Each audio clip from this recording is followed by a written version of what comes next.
de Matignon. Merci beaucoup Florent. Nous ont rejoint sur ce plateau Cyril Chabagnier, bonsoir. Bonsoir. Président du syndicat CFTC, merci d'être avec nous. Vous avez été reçu à Matignon justement un peu plus tôt dans l'après-midi. Oui. Et avec nous Gilles Dansard, bonsoir. Bonsoir. Journaliste spécialisé des transports et directeur de la newsletter sur la mobilité et les transports, Mobilettre. Est-ce que comme Laurent Berger, vous avez senti vous aussi une ouverture, la discussion, des signes d'ouverture lorsque Édouard Philippe vous a rencontré tout à l'heure? Oui, clairement, il y a eu des signes d'ouverture sur la plupart des sujets d'ailleurs qu'on avait pu évoquer, à la fois sur la pénibilité, sur l'âge pivot, en particulier sur les modalités de l'âge pivot, plus que sur une remise en question d'ailleurs, ou sur le retrait carrément de l'âge pivot, ça c'est clair. Et puis sur le minimum contributif aussi, clairement, la main a été tendue. Qui pourrait être au-delà de 1 000 euros ? Alors, soit un petit peu au-delà de 1 000 euros, ou soit mise en place peut-être aussi plus tôt. Les deux pistes ont été évoquées. Voilà, en tout cas, des possibilités. Mais Laurent Berger dit surtout, on est très très loin d'un accord. C'est votre sentiment aussi, parce que, effectivement, Laurent Berger a dit, ça serait mentir de dire qu'il n'y a pas eu d'ouverture, mais à ce stade, et avec ce qu'il a entendu du Premier ministre, il dit, on est très très loin d'un accord. Donc, on n'a pas l'impression que les choses avancent énormément quand on écoute Laurent Berger. Est-ce que c'est votre sentiment aussi ? Il y a eu des avancées, on est encore assez loin d'un accord, tout simplement parce que au niveau budgétaire, on reste sur cette barre des 64 ans et surtout applicable l'équilibre budgétaire dès 2027, ce qui nous contraint énormément. C'est sur ça en fait qu'il y a les plus gros blocages. Mais les aménagements de cette règle des 64 ans dont parlait le président de la République, puis tous les interlocuteurs ont dit qu'Édouard Philippe avait fait des avancées, ce serait quoi ? Que vous est-il dit sur cet aménagement possible de cet âge d'équilibre? Qu'il ne concernerait pas tout le monde, par exemple? Alors, a priori, il concernerait plutôt tout le monde. Ça, il n'y aurait pas trop d'ouverture. Mais ceci dit, c'est plus sur les modalités et pourquoi pas aussi faire un cocktail de différentes mesures. Donc, ça peut être aussi pas forcément un âge d'équilibre qui pourrait concerner la totalité de la retraite. On a aussi discuté, et moi en tout cas j'ai beaucoup avancé sur le fait qu'on souhaitait que comme dans le régime Agirc-Arrco, on puisse aussi discuter peut-être d'un abattement. Que le malus ne soit pas jusqu'à la fin mais jusqu'à une certaine date. C'est l'une des pistes aussi qu'on a évoquées ensemble. Je comprends. Alors justement, vous avez conscience qu'après cette réforme il va y avoir des perdants? Oui, enfin, c'est pas complètement comme ça que c'est présenté par le gouvernement. Il y a une partie qui seront gagnants, c'est évident, ceux qui ont des carrières hachées, en particulier, et on sait bien que c'est une problématique pour les femmes. Le gouvernement est quand même assez discret sur ceux qui vont y perdre. On est bien d'accord, mais je vais y revenir. Sur toutes les petites pensions, aujourd'hui, il y a des centaines de milliers de personnes qui ont une retraite à 3 chiffres, ce qui est quand même vraiment scandaleux. C'est pour ça aussi qu'on se bat, pour que personne n'ait plus de retraite en dessous de 1 000 euros, et c'est très important. Après, c'est pas sur les perdants. En fait, c'est pour qu'une certaine catégorie de personnes ne perdent pas, le gouvernement propose qu'elles travaillent un peu plus. Voilà, c'est comme ça que c'est présenté. C'est-à-dire que personne, pour eux, l'idée c'était que personne ne soit perdant. Il y a les gagnants-gagnants et ceux qui, pour pas perdre, devront travailler un peu plus. Ce qu'on peut considérer d'une certaine manière comme perdant parce qu'ils devront travailler un peu plus. Mais c'est pas forcément perdant financièrement. Il faut aussi, être un peu précis. C'est plus perdant en travaillant un peu plus. Ce qui est aussi un véritable problème. Moi, j'avais demandé à ce qu'aucune personne ne puisse travailler plus longtemps, fasse des trimestres supplémentaires pour ceux qui avaient leurs 42 années de cotisation en 2025. Ça, il est clair que vous n'obtiendrez plus. Ça, aujourd'hui, ça va être extrêmement compliqué en nous disant non, il faut commencer en 2022, sinon on ne peut pas faire l'équilibre budgétaire. Et c'est là où on se base sur ce fameux équilibre budgétaire et sur quoi aller puiser pour le régler. La crédibilité du système repose de toute manière sur une confiance, parce que comme c'est complètement nouveau, les simulateurs ne marchent pas, ils fonctionnent dans deux situations. Premièrement, quand on arrive à la fin de sa carrière, parce qu'on a déjà suffisamment d'éléments qu'on peut rentrer dans le simulateur, et puis deuxièmement pour les carrières extrêmement balisées, les fonctionnaires par exemple qui ont des niveaux d'avancement extrêmement bien déterminés, mais pour tout le reste, pour toutes les autres personnes, on ne pourra jamais imaginer ce que pourrait être leur carrière. Donc pourquoi pas aller dans un système nouveau? C'est ce que disent l'ensemble d'une grande partie des salariés. Mais à ce moment-là, il faut qu'il y ait un minimum de confiance. Et là, il semble qu'il n'y ait pas de confiance parce que depuis 2 ans, la méthode employée par le gouvernement ne repose pas sur suffisamment de transparence, de pédagogie, de simplicité, avec une cacophonie, une clarté, une cacophonie qui explique aujourd'hui qu'il y a la persistance de cette méfiance vis-à-vis des annonces gouvernementales. Cyril Chabagnier, j'ai une question sur la gouvernance du système. On entend les syndicats réformistes réformistes dire confiez-nous la gouvernance du système. Ça veut dire les partenaires sociaux, les patrons et les syndicats vont se mettre d'accord pour qu'ils ne soient pas en déficit. Quand on entend Geoffroy Roux de Bézieux et Laurent Berger à la sortie de Matignon, on se dit ça ne peut pas marcher. Il y en a un qui dit moi je veux ça et l'autre dit ce que veut l'autre, ce que veut l'un, ce sont mes lignes rouges.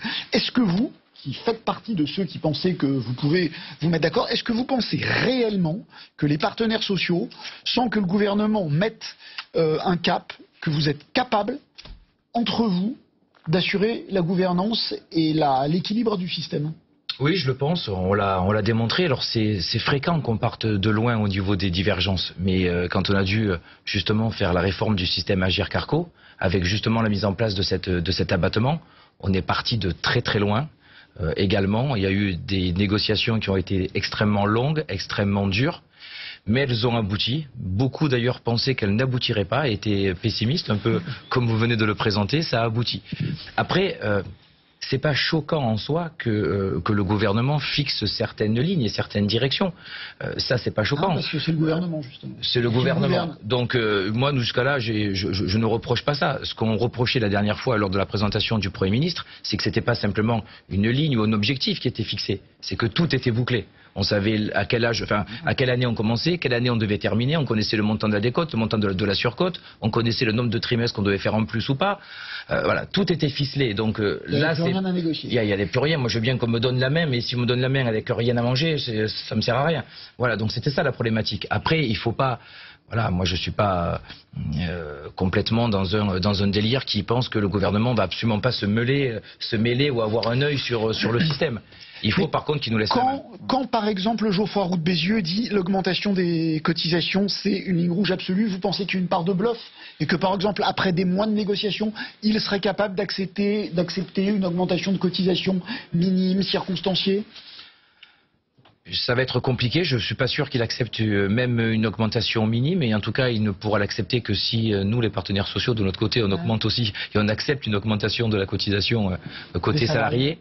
Moi ça me paraît très très compliqué d'accepter ça, tout simplement parce qu'il y a eu des petites mesures ou des mesurettes en tout cas sur le pouvoir d'achat qui a été fait par le gouvernement. Les Français commencent à avoir des petits plus, ils sont extrêmement faible, ils commencent parfois à avoir certains euros qui viennent augmenter la fiche de paye. Si à côté de ça on augmente les cotisations, même ces mesurettes ne seront plus là, donc c'est quand même très difficile. Alors en tout cas en attendant la grève, elle se poursuit, 14e journée de grève aujourd'hui. Nous vous avons posé une question sur notre page Facebook France Info Vidéo et beaucoup de réactions, beaucoup de questions également, Adrien. Oui, beaucoup de réactions en effet, Jamel, à cette question que vous connaissez maintenant. Cette grève vous fatigue-t-elle? Alors on a vu la fatigue psychologique, on a vu la fatigue physique de certains usagers qui n'en peuvent plus, mais il y a aussi, vous allez le voir parmi les 582 très nombreux commentaires que vous avez laissés sur notre page Facebook, il y a une fatigue politique, disons plutôt une forme de lassitude. On a Seb Soulero qui nous dit non mais moi la grève elle me fatigue pas, mais les politiques fortement. À quand la réforme des avantages qui leur sont accordés? Autre réaction qui va dans le même sens. Didier Alix qui dit mais le gouvernement prend son temps, des discussions une fois par semaine, il a le temps lui. Ses chauffeurs lui évitent les difficultés insupportables. Et une autre réaction qui va dans ce sens aussi de Guillaume Léoty qui dit ce qui est épuisant, c'est l'attitude du gouvernement qui fait fi de toute écoute des syndicats et qui passe en force à tout prix et ne se remet jamais en cause. Le capitalisme appauvrit les peuples et détruit la planète et les Français refusent de ne plus être entendus. Voilà ce qui me fatigue. Alors on le voit, même si, je le répète à nouveau, vous allez en avoir marre, mais ça n'a pas valeur de sondage, ceci dit, c'est une tendance. Et on voit ici sur notre page Facebook, dans les réactions du jour, eh bien que le gouvernement est davantage éreinté que les syndicats, éreinté au sens critiqué. Reste à voir maintenant si l'éreintement au sens fatigue gagne le gouvernement avant les syndicats. Merci beaucoup Adrien et n'hésitez pas bien sûr à laisser vos commentaires, vos questions sur cette page Facebook France Info Vidéo. Gilles, est-ce que c'est Emmanuel Macron qui finalement détient la clé de tout ça? J'aurais tendance à dire que sous la Ve République, quel que soit le problème qu'on pose, c'est le président de la République qui a la clé. Alors celui-là, il est particulièrement interventionniste, même si on l'entend pas depuis quelques jours. Généralement, quand il y a quelque chose à décider, il a pas piscine. Il est là et il décide. Donc lui, oui, évidemment, c'est lui qui a la clé. Je suppose que après les réunions, eh bien, ils vont se concerter avec le Premier ministre et le Président de la République pour voir ce que le Premier ministre va annoncer demain. Ils ont tous les deux une équation, on l'a dit depuis le début de cette émission spéciale, ils ont une équation très compliquée à gérer. quel prix sont-ils disposés à payer pour obtenir l'appui ou en tout cas au moins la neutralité des syndicats réformistes, donc la CFTC, ici représentée, l'UNSA et la CFDT, voire la CGC. Il a les clés, il doit décider où il met le curseur, à savoir quelles concessions, quelles avancées il fait par rapport au texte du Premier ministre présenté devant le Conseil économique et social. Si l'on en croit ce qu'a dit Laurent Berger tout à l'heure, mais peut-être y a-t-il une part de bluff aussi, mais si l'on en croit ce qu'il a dit, les avancées éventuelles formulées par le Premier ministre cet après-midi ne suffisent pas, puisque Laurent Berger dit ce soir on est encore très très loin d'un accord. Cyril Chabagnier, vous avez le sentiment, vous, que Emmanuel Macron, justement, devrait s'exprimer, sortir un peu du bois, lui qui est en retrait quelque part depuis le 22 novembre dernier, la dernière fois qu'il s'était exprimé sur ce sujet-là, c'était dans la Somme précisément, pour dire voilà, c'est une grève de corporatiste entre guillemets, quoi. Je pense qu'il devra prendre la parole assez rapidement. Il y a des négociations qui se font. En tout cas, pour les vœux du 31 décembre, on imagine qu'il aura un mot. Ça me paraît obligé, même avant. Je pense que voilà, on a eu des bilatérales aujourd'hui. Nous avons eu et nous aurons demain une multilatérale. Le Premier ministre va faire quelques annonces, va devoir trancher. Nous, de notre côté, nous aurons des réactions par rapport à ces décisions qui seront prises. Suite à ça, il faudra bien que le président de la République s'exprime, et donc au plus tard pour les vœux. Alors en tout cas, Emmanuel Macron qui a certainement eu son mot à dire justement pour désigner le successeur de l'ex-monsieur retraite Jean-Paul Delevoye. Effectivement, il s'appelle Laurent Pietraszewski. Alors, il est au travail depuis cet après-midi puisqu'il reçoit avec le Premier ministre les partenaires sociaux en ce moment même. Alors, quel est le parcours de ce député du Nord qui est aujourd'hui secrétaire d'État chargé des retraites? Son portrait est signé Pauline Forgue. Une passation de pouvoir au ministère de la Santé, le ministère en charge de la réforme des retraites. Aux côtés d'Agnès Buzyn, l'ancien haut-commissaire démissionnaire Jean-Paul Delevoye et celui qui le remplace, Laurent Pietraszewski, avec le titre, lui, de secrétaire d'État.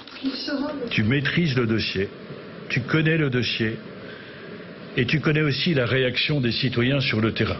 Je mettrai toute mon énergie à me montrer digne de la tâche qui m'est confiée aujourd'hui. Je tiens aussi à remercier le haut-commissaire pour la confiance qu'il m'a témoignée. Laurent Pietraszewski, 53 ans, est un macroniste de la première heure. Député du Nord depuis juin 2017, il a fait la plus grande partie de sa carrière à la direction des ressources humaines du groupe Auchan. Un parcours professionnel et patronal dénoncé par une partie de l'opposition. Du côté des syndicats, qui l'ont connu comme rapporteur de la réforme du Code du travail, cette nomination est plutôt bien accueillie. C'est une personne qui connaît bien le dossier, techniquement, ce qui est plutôt rassurant. Il a l'air sensible au dialogue social et aux partenaires sociaux. Donc on verra, on apprendra à se connaître.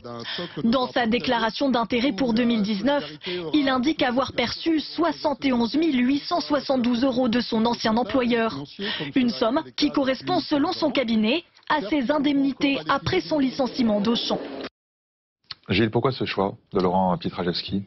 Plusieurs raisons. Il y a des raisons politiques. Agnès Buzyn, manifestement, a exigé que la réforme reste dans le giron des affaires sociales, ce qui n'est pas illogique. Le gouvernement dit que ce n'est pas une affaire budgétaire. Il aurait été bizarre que ça quitte la tutelle des affaires sociales. Elle voulait garder la tutelle sur le futur secrétaire d'État. Donc ça excluait une personnalité politique de premier plan, par exemple Gérald Darmanin, qui évidemment n'aurait pas accepté d'être sous la tutelle d'Agnès Buzyn. Par ailleurs, il fallait quelqu'un immédiatement disponible et immédiatement compétent pour être au Conseil des ministres ce matin, mais surtout pour être avec vous à Matignon pour ces auditions. Vous nous direz d'ailleurs s'il a déjà tenu son rang. Et de l'avis même des députés à qui j'en ai parlé au groupe La République En Marche, Laurent Pietraszewski était celui au groupe qui maîtrisait le mieux le dossier, ce qui est assez logique puisqu'il devait être dans les prochains jours nommé rapporteur de ce texte. Donc il y a un juste positionnement politique, proche du président de la République, marcheur de la première heure, bon connaisseur du dossier, capable de porter politiquement le dossier. Voilà les raisons pour lesquelles il a été nommé.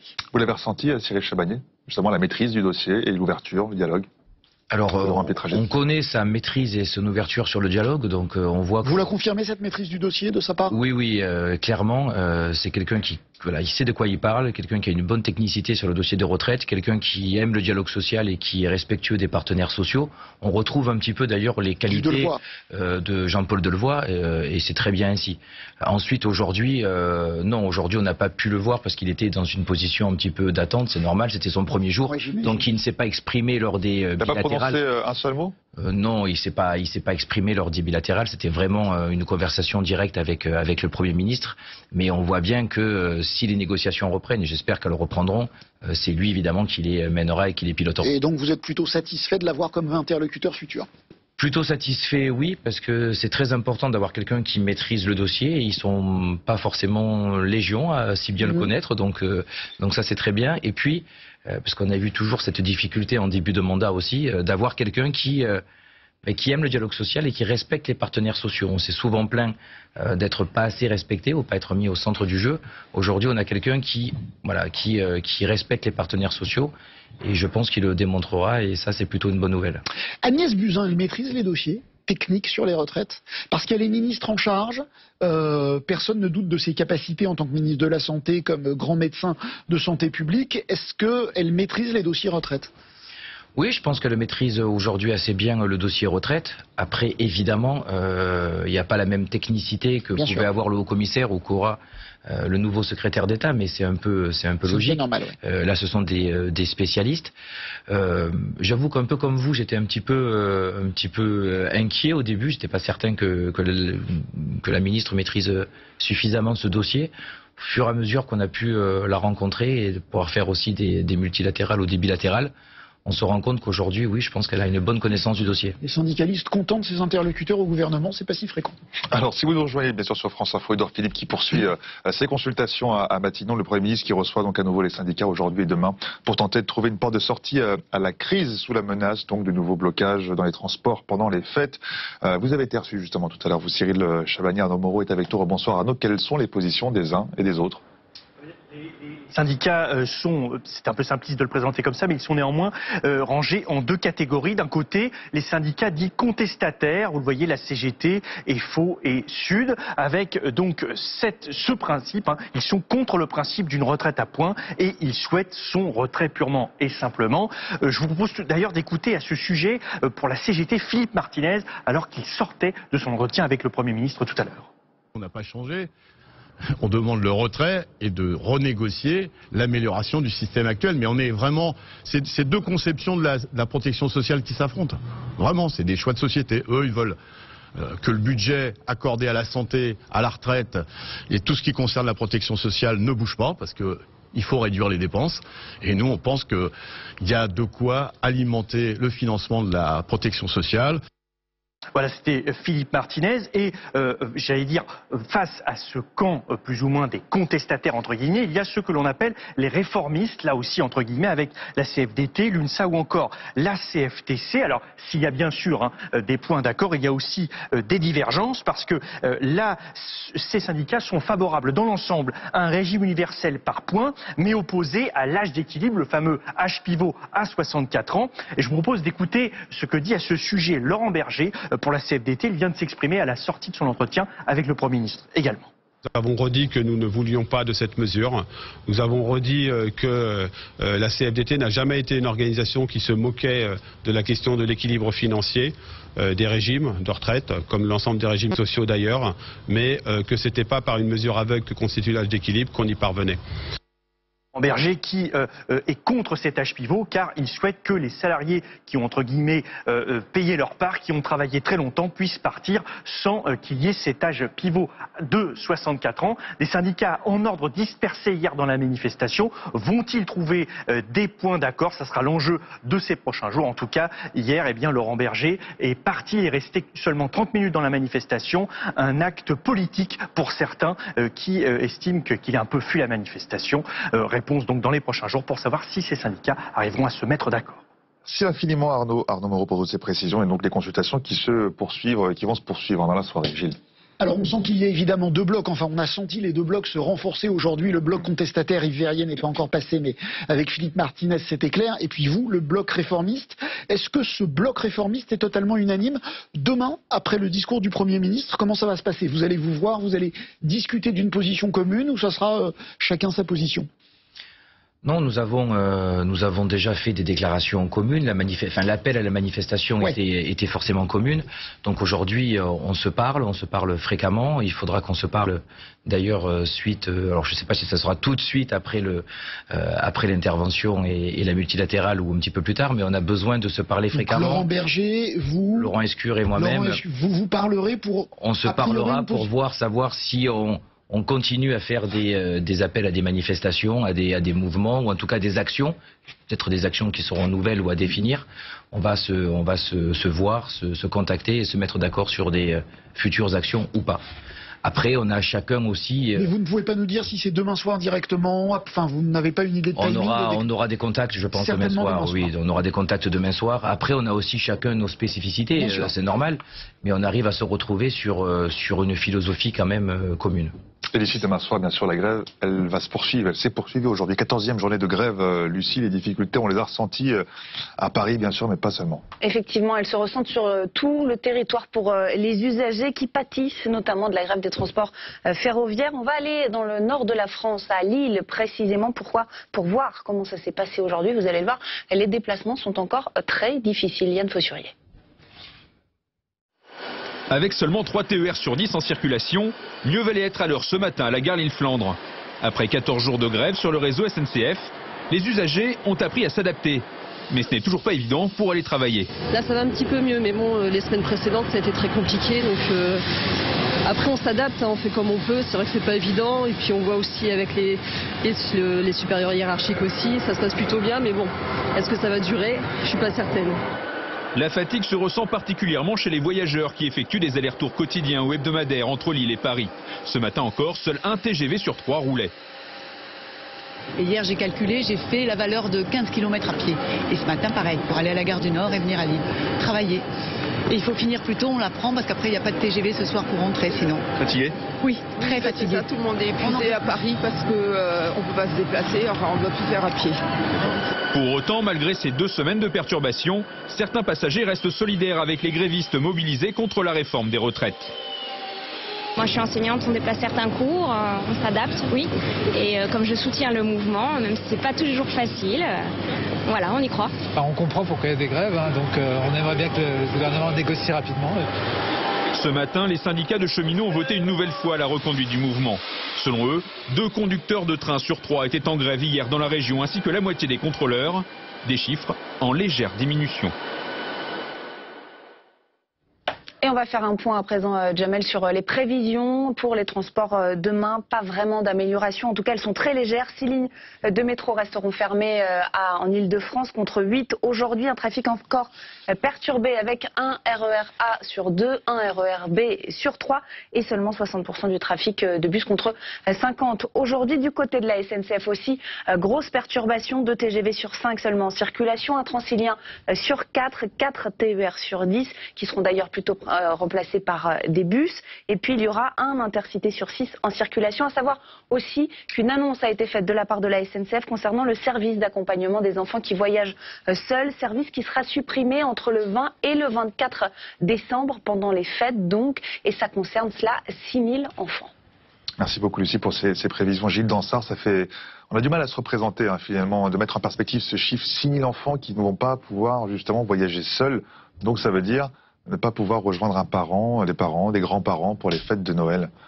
Alors, ce chiffre paraît énorme, mais c'est peu par rapport aux 850 000 personnes qui avaient pris des billets pour voyager entre vendredi prochain et dimanche. Mais ça montre bien que la SNCF est au bord non pas de la rupture, mais au maximum de ce qu'elle peut faire. Le gouvernement lui a demandé de faire rouler le maximum de trains vendredi, samedi et dimanche prochain et d'assurer le maximum de transferts des voyageurs dont le train aura été supprimé sur des trains qui rouleront. Mais c'est un défi quasi impossible. C'est demander de faire du sur-mesure sur des volumes tellement importants. Et là, on voit bien qu'elle admet que 34% des voyageurs qui avaient un billet devront eux-mêmes trouver une solution parce que, encore une fois, la demande du gouvernement d'assurer un trajet à ces 850 000 personnes, elle n'est pas tenable en quelques jours. Ce serait été inédit. Le train, comme il avait prévu. Ça n'est pas possible de faire comme ça du sur-mesure. Donc il y a un week-end compliqué qui s'annonce. C'est assez paradoxal parce qu'en ce moment, il y a beaucoup de trains qui sont vides. Parce que les Français ont anticipé, ont annulé pas mal de déplacements. Et puis le week-end prochain, départ en vacances, là, va y avoir une forte affluence. Donc la situation est difficile et le gouvernement qui faisait le maximum pour essayer de décrocher la grève dans les transports, aujourd'hui aussi bien dans la région parisienne avec la RATP que sur les grandes lignes ou les TER, voit bien que ça n'est pas le cas et que la grève persiste au quotidien pour les Français. Et Adrien, bien sûr, beaucoup de réactions sur notre page Facebook France Info Vidéo. Là encore, vous allez voir que des usagers des transports en commun ou même voilà, des Français qui subissent indirectement cette grève s'expriment et répondent à cette question. Est-ce que cette grève, elle vous fatigue? Alors regardez certaines réactions de fatigue physique pour le coup. On a Davsma qui dit non.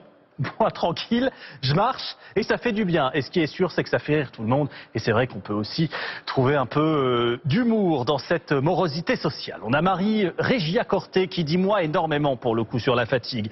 5 heures debout pour être au bureau à 8h30 alors que je mets 30 minutes habituellement. Et là, manifestement, 3h30 pour Marie. Et une autre réaction d'Éric Beau, parce qu'on l'a vu dans le sujet, on parle évidemment beaucoup de Paris et la région parisienne, mais ailleurs en France, certains d'entre vous sont également concernés. Éric qui nous dit, bah non, moi j'habite à la campagne, alors comme d'habitude, je pollue avec mon 4x4, puisqu'il n'y a aucun autre moyen de transport et que le gasoil n'est pas trop cher, je pourrais rouler en électrique, mais avec ma retraite, je n'en ai pas les moyens. Voilà, la boucle est bouclée pour Éric Beau.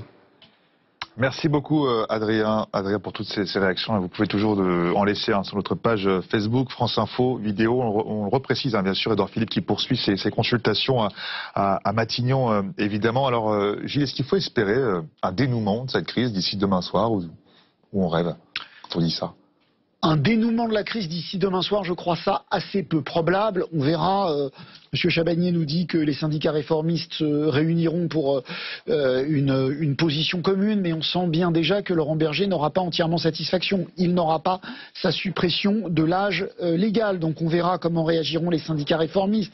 Mais il n'y aura pas un grand entrain de toute façon. Et puis on a bien senti dans les déclarations de Philippe Martinez, quand il dit maintenant c'est un choix de société, on sent bien que lui, il veut jouer son avantage à fond et qu'il veut continuer la grève et qu'il n'y aura pas de trêve à Noël. Alors vous connaissez bien vos homologues, vous nous direz ce que vous en pensez, mais je n'ai pas l'impression qu'on est parti pour une sortie de crise extrêmement rapide. Je n'ai pas le sentiment que les fêtes de fin d'année se passeront très bien sur le rail français, si vous voulez mon opinion. Cyril Chabagnier, pour vous, la sortie de crise dans les 24 heures, c'est pas possible?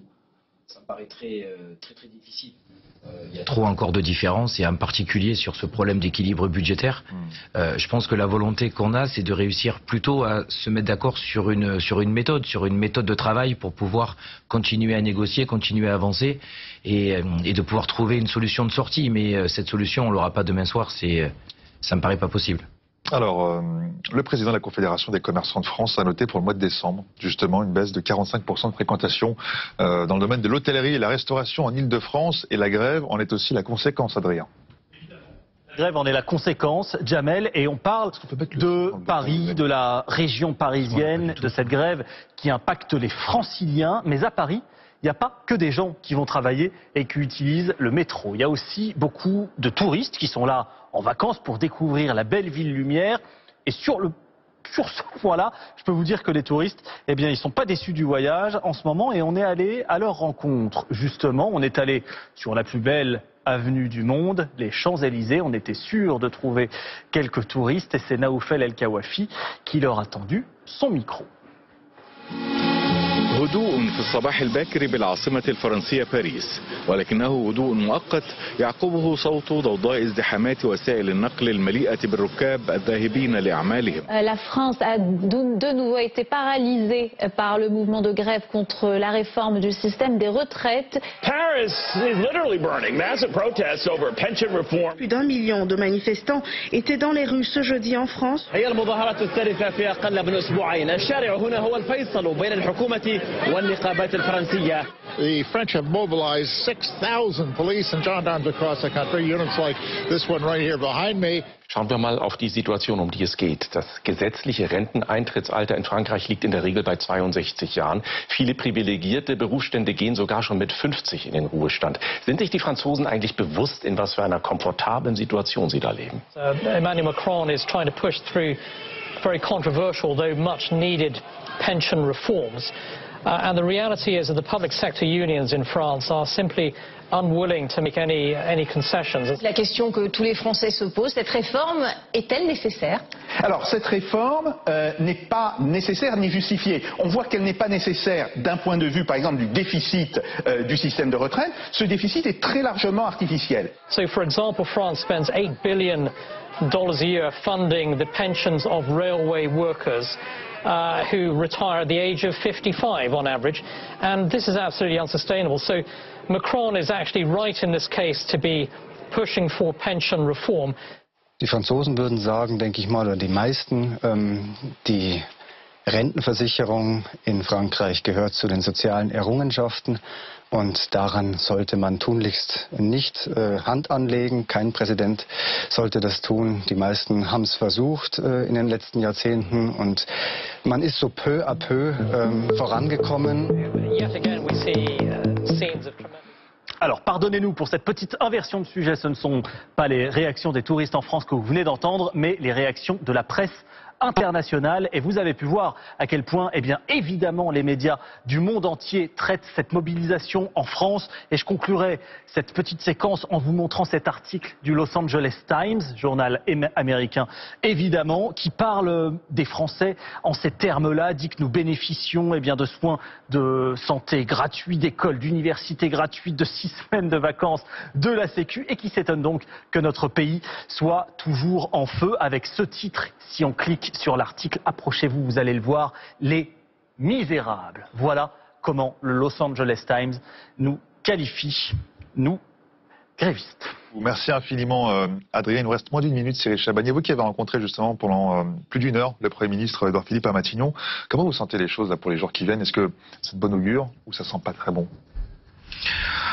C'est compliqué, ça sent, en tout cas ça sent pas très bon pour les fêtes, parce qu'on sent aujourd'hui que le mouvement a l'air de vouloir continuer. Nous en tout cas les réformistes, et en tout cas pour la CFTC, on n'appellera pas à des manifestations durant la trêve et durant les fêtes, donc ça, ça sera, c'est une certitude s'il y a besoin. Mais vous avez senti que le Premier ministre a une réelle volonté d'aboutir ou pas?